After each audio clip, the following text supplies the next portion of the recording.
यहाँ पे अगर आप पेस्ट स्पेशल, जैसे कि इस बॉक्स को मैं कॉपी करता हूँ और यहाँ पे आप पेस्ट करना चाहते हो, तो यहाँ पे पेस्ट में आपको बहुत सी ऑप्शंस मिल जाती हैं जिन ऑप्शंस को आप यूज़ कर सकते हो। तो यहाँ पे सिंपल ये पेस्ट है, कॉपी पेस्ट की ऑप्शन है। उसके बाद यहाँ पे ये बिल्कुल क्लियर कर देगा आपके सारे डिज़ाइन को, ठीक है, आपके जितने भी फार्मूलाज हैं और आपकी नॉर्मल जो चीज़ें होंगी उनको शो करेगा इस तरह से। उसके बाद ये दूसरे स्टाइल में, उसके बाद इस तरह से। उसके बाद यहाँ पे इसने आपकी जितने भी कॉलम्स थे, लाइंस थी, वो ख़त्म कर दी हैं और बिल्कुल आपको सिंपल डिज़ाइन में टेबल दे दिया है। उसके बाद यहाँ पे ये वाला डिज़ाइन भी है, इसमें भी थोड़ी सी चेंजिंग है।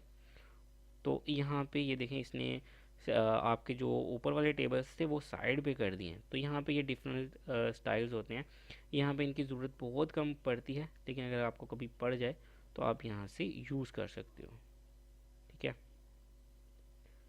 देखिए यहाँ पे ये बिल्कुल, अगर आप बिल्कुल क्लीन आपको टेबल चाहिए तो आप यहाँ पे क्लिक करो, तो ये देखिए आपको बिल्कुल उसी स्टाइल का टेबल मिल गया। अब आप यहाँ पे जो मर्ज़ी लिख सकते हो।